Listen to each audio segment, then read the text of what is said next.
This is the Hope Not Note podcast, where we answer your questions and share inspirational stories to fill your soul with hope. Our mission is to empower hope to those who have been plagued by note. I'm Dr. Dylan Caswell. And I'm Brandy. And we're here to bring you out of the note and into hope. Welcome to the Hope Not Note podcast. Thank you for tuning in, especially if you are in America, because this is Thanksgiving week. Can I get a turkey? I was like, oh, you want me to say gobble gobble? But then the fist bump thing. You're really cute. I like it. Anyway, so we're really great for y'all and grateful for y'all. Yes, that looks like a turkey. If you're listening and not watching, we're doing the fist pound thumb out with a high five hitting the back. So it looks like a turkey, in case you were wondering. Hope I explained that correctly. Anyways, thanks for tuning in. We're going to jump into our question because that was a fun intro. Billy asks, how does gratitude strengthen relationships? Billy, great question. And thank you for submitting it. And perfect question around this time of the year. Yes. Of gratefulness, because what does the root of that mean? It means to give thanks, to be thankful. And just perfect time for that, because that's what this holiday is supposed to be about, and turkey. And football. Turkey Day football. So how does gratitude strengthen relationships? I think number one is that gratitude creates a shift in perspective. And when you can have that shift in perspective, you can start seeing the world in a different lens. And then by seeing it in that different lens, you can now extend gratitude to more people. I will share a quick example that I hope paints this picture, and that you won't listen or hear me in a different way with explaining this, but I will admit that, years ago, as in 7 years ago or so, I used to see overweight, obese people walking in and out of the hospital, in and out of the clinic, and I would think, man, why don't you take care of yourself? And I would judge. And through that lens, there's not much gratitude. There's not much perspective. I remember reading a particular book that, whether this is fact or not fact, it changed my perspective. It opened up my eyes, put a different lens in for me to see the world differently. It said one of the most underreported reasons as to why a person would become obese or overweight is from childhood sexual abuse. And they painted the picture, made the debate that if a person is going through that horrible trauma and they put on more weight, that potentially they become less desirable. And if they're less desirable, then they won't get abused as much. The other side to it was that if they become bigger, then they're able to protect themselves more. And I remember reading that and just tearing up and crying because of the judgment that I had prior to that. And I don't necessarily beat myself up for it, because it's kind of what society teaches you and what you're kind of getting through education of oh, you just got to take care of yourself. People, they're just lazy. They're not lazy. They're smart. It's an intelligent way to do something when you don't feel like you can do anything about it. But I remember learning that, and my brain being open and my perspective shifting. And now anytime I got the honor to work with someone that was overweight or obese, I'm like, they're not lazy. I don't know what they've been through. And I mean, I'm not saying that every single person that is overweight went through abuse. Yeah. But what I am saying is, it's not fair for us to judge if we don't know that person's story and what they've been through and what decisions have been made for them to appear the way that they do. Because it may have been a very strategic coping mechanism, but there's usually a stressor behind it that has led to that being the outcome. So now I'm like, I don't know what you've been through, but I'm just grateful that you're here. Despite of what happened previously, I'm so thankful that you are here today and that we get to work with you. That right there strengthened my relationship because of the perspective shift. So I think the first way that gratitude strengthens relationships is it changes your perspective. That was just a quick example of one of my perspectives that was shifted. And I think it's sad. I'm just going to quickly kind of go into this point and I'll bring it back out is that like when we're children, we don't have that perspective. Yeah. It's almost like, the child brain it's such a beautiful thing. Like they don't judge, they don't see color, they don't see differences. All they want to do is love and play. Mm-hmm. And it's so beautiful. And it's such a shame that as time goes on, that we get these things constructed into our brain that puts in judgment and puts in these other things. And then we spend a good portion of our life trying to deconstruct that to get back to the loving hope brain that we had that we were originally designed with. And it's a shame that we have to have that deconstruction to get back to that. But given society and the way that the world operates, Mm-hmm. it makes sense. But I'm not a fan of it. Yeah. And the reason I'm not a fan of it is because I've kind of circled back through that of deconstructing things Sure. that I've learned. But the other thing I'll say is that when you have the perspective shift, is it shifts into what your theme is of the year, which is abundance. Mm. Because we spend so much time seeing all these material things that we feel like we not just want, but we need. And when we start chasing these things, we start to feel like we don't have things. We face the nope that I face of not having enough or not being enough. And when we can shift into being grateful and recognizing even the most minimal things are incredible, the things that we take for granted, and we get to work with a lot of people who have had those things taken. Mm. The ability to bathe themselves, the ability to brush their own teeth, the ability to feed themselves. And seeing when that happens that the person can still be grateful, it gives you a lot of perspective on the abundance that you have. If you can walk, if you have running water in the house, if you can breathe under your own power, if you have friendships, if you have a device that you can listen or watch this on, like think of all that had to happen in order for you to take in any of this episode. When we recognize the abundance that we live in, we then get out of this survival mentality that we have to fight for everything and this person is against me and I'm going to move up the ladder on them. Mm. And like, does that serve you in corporate America? Sure, but how many people in corporate America are truly happy? Yeah. So I'll just put that out there. But I would say when we can shift to the true abundance that we get to live in, that makes you more grateful because you're not surviving, you're now thriving. And if you're thriving, how's that going to help your relationships? Well, because those relationships are not a, I'll say it this way, and you can push back on me, but I'd say it's not a necessity. Mm. Like there's not an attachment to that relationship.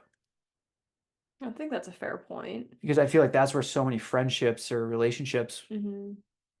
have a lot of adversity and a lot of struggle is because that person did not feel capable or like they had enough resources on their own. So instead of working through the deconstruction that we were talking about to get back to kind of this childlike mind, they, I don't want to say lean, but they expect that their partner is going to fulfill that. Mm. And then when their partner doesn't fulfill that, it's devastating to them because it was like that's where they were putting their quote unquote hope Mm. instead of the self agency to say, hey, I can work towards an attitude of gratitude. Yeah. I can have abundance, but this friendship or this relationship is such a great supplement Mm. to the amazing things that I already have. So now you're not relying on that relationship to give you those things Mm-hmm. because you already have them. So now if that messes up, that friend or that husband, girlfriend, whatever it may be, but when that party messes up, because they're going to mess up, like when Brandon and I were getting married, I'm like, I cannot make the promise that I'm not going to let you down. Mm-hmm. I can't make you the promise that I'm not going to upset you. That's not reality. And again, that's a framework of false hope. Mm-hmm. Because like what is the reality? The reality is that we're human and we're gonna mess up at some point, not because we want to, but because we will. Yeah. So like we can't make that and Brandy can't look at me towards being that the stability that's never going to upset her. Sure. And people that have been married for a long time are like, oh, you just wait. Yeah. Like, but I mean in a good way Yeah. of like, oh yeah, no, like your spouse will upset you Mm-hmm. at some point, and that's okay. Like where the relationship is strengthened is knowing that, hey, that's not where my stability is. Mm-hmm. But that person, like, they add to it, but it's not the rock. It's Yeah. not the cornerstone that I'm only focused on. Yeah.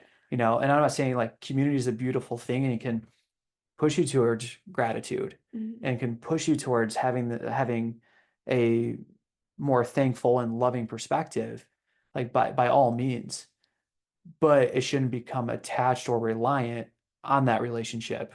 Sure. Yeah, I there to be completely honest, there's been multiple relationships in my life that I have put this expectation, whether I said it out loud or not, this expectation that you're going to be in my life forever. Mm-hmm. And, being a kid or a teenager or even like in my early 20s, having relationships with friends who I'm expecting that like they're going to be in my life forever wasn't necessarily fair to the relationship Mm-hmm. because I was putting um my stability in the security of that friendship. And Yeah. so when I lost multiple friends, not to anything other than sure there was some stuff, but then there was also just like natural growing apart. You get into new seasons of life, you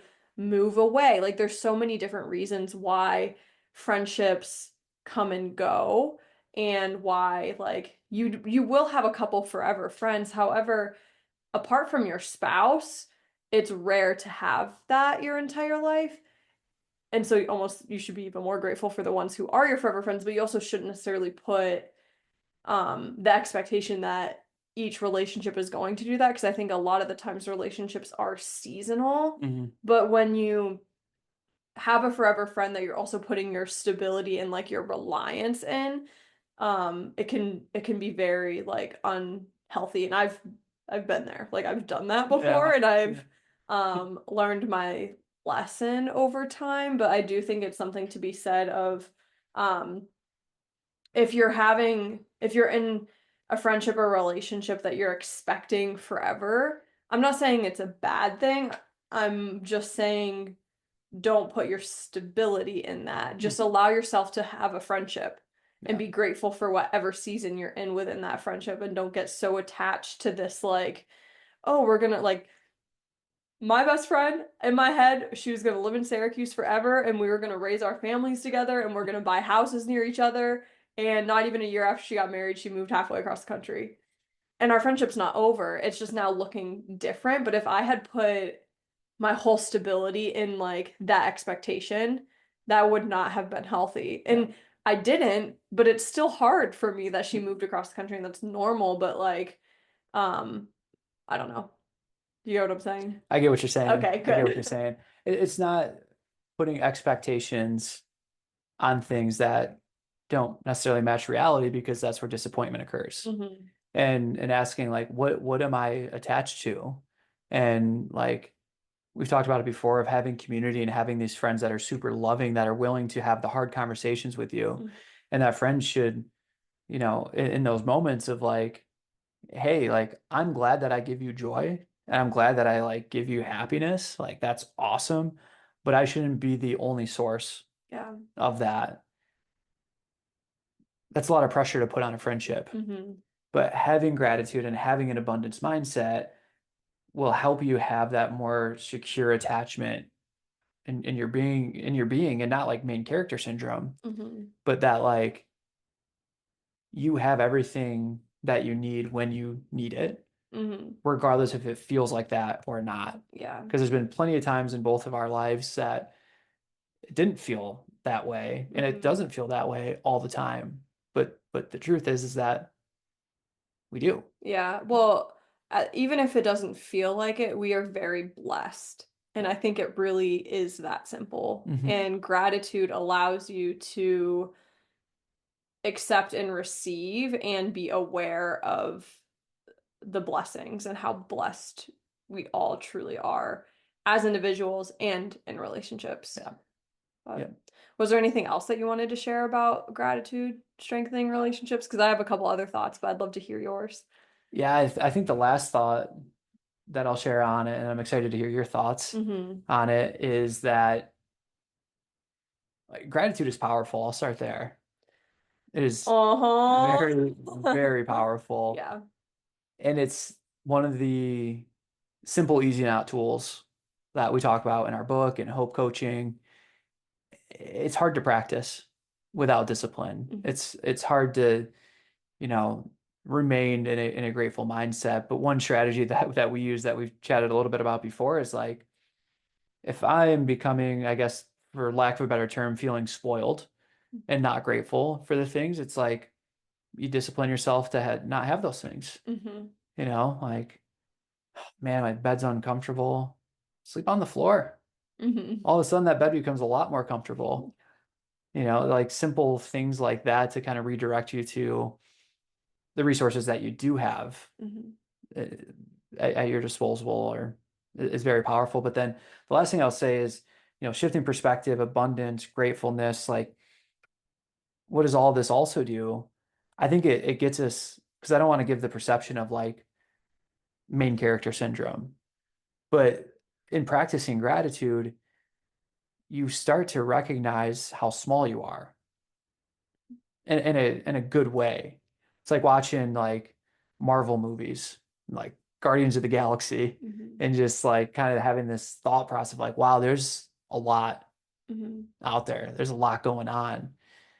And I'm a small part of this. And not to be like you're not important because you are important. I think the Dalai Lama said if you think like small and importance aren't like if you can't be important and small, sleep with a mosquito in your tent Mhm. and see how important something small can be. Not a fan. Not a fan of the mosquito, not at all. But what it does is it puts us kind of outside of ourselves and lets us look at a higher power for whatever that higher power, whatever that means to you. We know what it means to us. It may be something different to you, but it makes you recognize of like, again, like how much abundance you have and how much that you are taking care of Mhm. from this higher power, which helps you to shift into that gratitude practice, Mhm. which in doing that then allows your relationships to become stronger. Yeah. I kind of want to speak to the relationships that are struggling Hmm. currently. So whether that be you're feeling just like bored in your marriage or something, or you're struggling in your marriage, or I'm thinking of like college roommates Hmm. who don't necessarily want to be living together, but like have to live together. You know, I'm sure there's a lot of different other settings where you're on a team with someone that you don't maybe get along with, things like that. Like the reality is like it's great for me and Dylan to strengthen our relationship with a spirit of gratitude because we're married, but like I'm kind of thinking of the other end of people who are currently struggling. And I just want to say like when you're in a situation that you have to, or rather you get to be with someone that your personality clashes with, for like an extended period of time, like you're living with them or whatever it may be, gratitude can help build your conflicting personalities. And I just want to kind of give a couple stories there. One, I lived in community for multiple years, and there was times where my personality did not go well with some of the other people, just being like probably even in the tone of which I'm talking right now, like you can tell that like this personality isn't always the best for other personalities. And I know for a fact that like my what was perceived as like confidence was like hurtful to people at times. Mm. And I don't know, there's a lot there, but instead of like being cranky or being a bully or whatever, like being grateful and allowing gratitude to bridge our personalities allowed me to find, even if it was small things, find small things that we could agree on. Mm. And small things that were similarities, even if it was as simple as like the music we listened to. That and being grateful for that allowed for like the bridge to be strengthened. Um, and the other story I want to share, Dylan just mentioned the higher power and all of that, but you know, we should share about our faith and our belief in Christ and all the things. And there was a Saint Therese. Do you know Saint Therese? Have you heard of? I don't know if you've heard this story. So Uh, Saint Therese was a like younger nun in Europe, I think France. Sorry for our Catholic listeners if I'm getting details wrong. But she's like one of the biggest, like everyone's like Saint Therese is the greatest thing in the since sliced bread. I'm like cool. Like she's not like my homegirl. I'm not like super tight with that whatever, but she is like the queen of littleness. Like they mm. call her the little flower. A lot of people just love her life story. And so I'm just going to share a little bit about one of the stories in her life. But she's considered one of the greatest saints that people like look to and read about and read the stuff that she wrote because of how her faith has transformed a lot of Catholic people's faiths, and I'm sure other faiths as well. But they call her the little flower because she just saw herself as I need to like little myself so that God could be big. Mm. But one of the ways in which she did that was when she was a nun in the convent, there was another nun who did not like Therese at all. Like, did not like her at all, was like rude to her. Um, crap, I think I'm getting the story wrong. Therese didn't like this girl at all, I should Okay. say. So sorry for the confuse. So Therese did not like this person. This person would come around all the time, and Therese did not like her at all. I've been in relationships and friendships where I understand what that is like. And but this girl would come around, come around, come around. This girl thought that Therese was her best friend Mm. because of the way that Therese served her and cared for her and treated her despite actually being annoyed by that person. And I think like when it comes down to it, sorry for like getting the story confused at the beginning, but when it comes down to it, if someone is annoying you or bothering you or there's like some sort of division, gratitude and like love and serving that person is going to strengthen and like be a bridge more than anything else. I think that that's the case, and that's a perfect example of like she that was like her least favorite person in the world, and that other person thought it was her best friend because of Mm. the way that she treated her. And I think if we could go about treating other people who we don't like in a spirit of love and gratitude, that is how we make the world a better place. The end. Yeah. Beautiful story. I just have one request. Yeah. I know the statement like since sliced bread. I think bread bowls are better. Oh my Can we God. start saying the best thing since bread bowls? But we never even buy bread bowls. I know, but I love them on the like I've very, never very small occasions I've that I've never had them. seen you eat. We've been together how long? I've never seen you use or eat out of a bread bowl before. Yeah, it's only once in a while. Is it If only soup? Like what do you put in the bread bowl? pasta. says the Italian man. Yeah, because now you don't have to dip the bread into the sauce and the pasta after you're done eating it.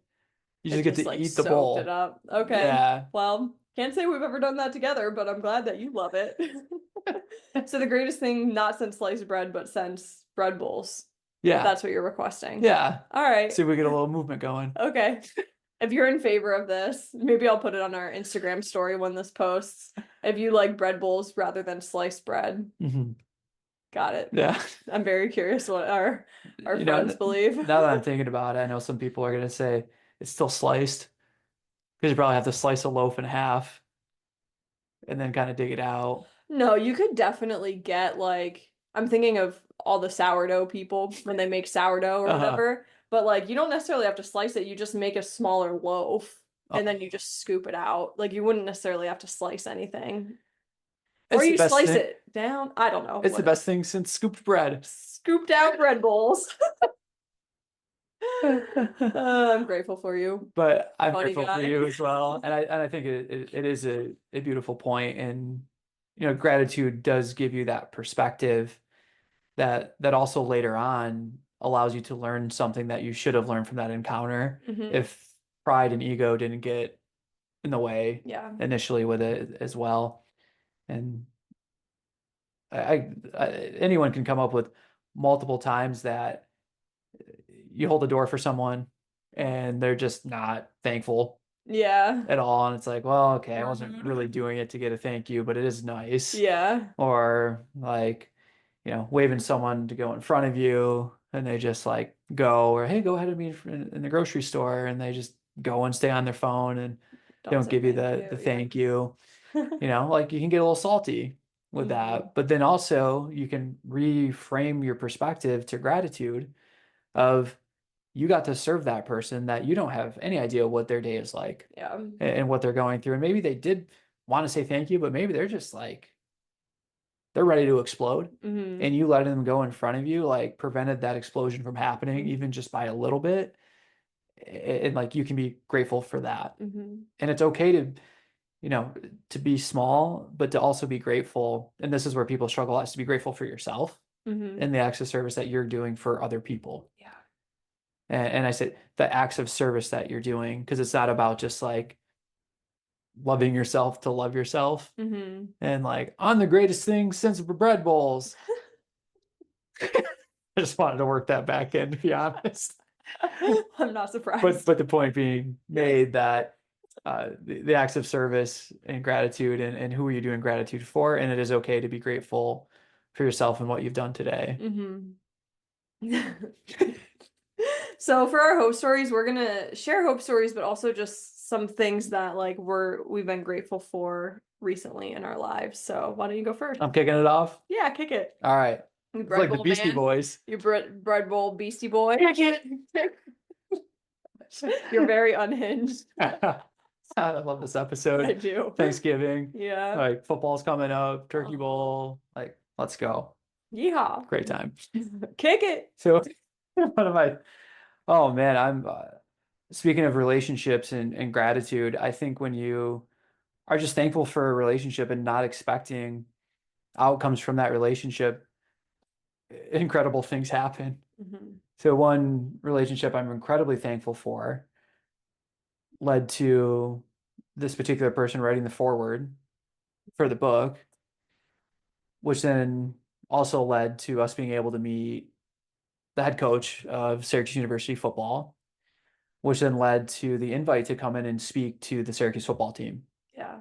which like dream come true for me, Hmm. who grew up adoring Syracuse football and I'm still a huge Syracuse football fan. He wants to walk on. And, and seeing Donovan McNabb play in the Dome, Dwight Freeney, Marvin Harrison, like all these players that have come through in the history of Syracuse football, like, oh, I love it. Hmm. And being there when I was a student, that necessarily wasn't the pulse of Syracuse football. It was 500, good enough, go to the game if you got nothing better to do, but leave early. And seeing the culture that Coach Brown is building, it's like brought that pulse back Yeah. for me. It's like I've always loved Syracuse football, but now I love it and I'm excited Hmm. about it, which there's a difference Yeah. with those two things. And being able to go in and share the message of hope, not nope, and being able to talk on values for these incredible athletes that are, becoming men, just a dream come true. Yeah. Like it was just incredible. But it all happened because of just gratitude and Mm-hmm. being thankful for a relationship and not expecting Yeah. it, but just loving each other. Yeah. When you don't expect anything from a relationship and it's just like mutual love and gratitude and respect for one another, crazy like good crazy things can happen. And that's exactly like how this got set up. Like we literally unexpectedly got to have dinner with these people on Monday. Mm-hmm. And then the coach said, "Hey, come on Wednesday to give the talk." And it's like, "Yes, sir. I'll be there." Like whatever's in my schedule, I'm moving because like this is literally a dream come true. And I think that um opportunities like that and opportunities to like fulfill dreams and desires of your heart come from healthy, strong, loving relationships. Yeah. And I'm very blessed. We're very blessed that we have such amazing people in our lives. Yeah. You have to work. You have to put the work in. Hmm. But if you think that you're going to get there on your own, you are delusional. Yeah. Go put a bread bowl on your head. You're delusional. Delusional. But that's fair. I Yeah. mean, Yeah. So very, very thankful for mhm. that opportunity. And then also in the same week, we actually get to serve special ops within the Air Force. And they had the first drill weekend with us being the human performance providers and being able to serve this group that serves us. Mhm. But you hear about the sacrifices that people in the military make, but when you get to kind of go behind the curtains Mhm. and see like behind the scenes a bit more of like what they go through and what they do to serve, it's really incredible. It's Mhm. really incredible. And to be able to bring Hope Not No to them and to serve them, another just thing I'm incredibly grateful for and thankful Yeah. for. Yeah, me as well. I mean, I I grew up with cousins in the military. My both sides of my family, like my dad's siblings were in the military. My not my mom's siblings, but like her uncles, so like my great uncles were all in the military. And so military was like pretty big in Hmm. my house growing up. And um I also had the fortunate blessing that in my previous job, a retired lieutenant colonel Yeah. like worked there. And so I like am just so fond of this person and so thankful for him and his 20 plus years of service that he did protecting our country. And I just like love him. He's so fun. But now getting to serve these people, it's really cool because I'm starting to understand my friend more and which is awesome, but then I'm also like blown away by the spirit of um like both gratitude and camaraderie, but also just like toughness and like I'm gonna get it done. Mhm. But from the relationships that we've met so far, at least, there isn't this like numbness to them or this spirit of like rude or like angry or like mad at the world or anything like that. Like they're tough in the ways that matter, but they're not tough in like their spirit and they're not closed off to relationships. And it's actually really cool because I think the suffering that they have endured is not something that you can like make up. Yeah. Like, I will not encounter a suffering like that in my life. Like, I just never will. But the purpose in which they're driven to in the midst of like encountering such suffering and such like endurance is so fascinating, and I'm thankful that I got to like meet these people who I don't know, I think as a person outside of the military as a civilian, maybe you could assume that like oh, they're rough around the edges or like cranky or whatever. But in like these guys are like joyful men and like great human beings. And I am just thankful that like we have this like first like picture Yeah. of them. I don't know if Yeah. that makes sense, but Yeah. And it's really reframing yeah. how we think of tough, like what is toughness? Hmm. Like, Can I share a story of it? yeah, yeah, yeah. Like one of the guys who's like on the older end of the group doesn't have a thumb and he dead hanged, which if you don't know what that is, basically you jump up to a pull-up bar and you hang there until you can't anymore. And this man doesn't have a thumb and he beat almost every other person. Like he got second, right? Hmm. Out of the entire group of nearly 30 people. Hmm. And I'm just like tough. Yeah. Like that guy is tough, but like he like did it with a smile on his face and he's like, haha, suckers, like Yeah. really like joyful man. I don't know. I just like very appreciative. Yeah. It's the physical toughness, but then there's, right, like what is mental toughness? Mm-hmm. And the mental toughness, we see it in a lot of different ways, but it's in knowing who you are and staying disciplined in your thoughts Mm-hmm. and recognizing how you are showing up for other people. And you may think like, all right, special ops, they've seen a lot, they've done a lot. They're angry, Mm-hmm. dumb, great conversations. Yeah. Like great conversations, but it's because of the mental toughness Mm-hmm. that they have. And arguably, like they all, from my perspective, the ones that I spoke with are very grounded. Yeah. And I think when you endure hard things in your life, which you're going to, whether it's in the military or in your family or whatever, like we've talked about this before, but like none of us can stop suffering from happening. Yeah. You're going to endure incredibly challenging things in life. But one of the many things that help you get through those challenging things is by staying grounded in who you are. Yeah. And these people do that. And it was for me, like when I look at back at this past year, and like granted, we still have a month left of 2024. Mm-hmm. It's one of my favorite memories is just like getting to meet them and see like who they are and how grounded they are in their identity. And like, I don't know, I hope that more people can be like that, you Yeah. know? Yeah. Mic drop. Mic drop. We'll wrap up and we'll start by saying happy Thanksgiving to Yeah. those listeners that are in the States.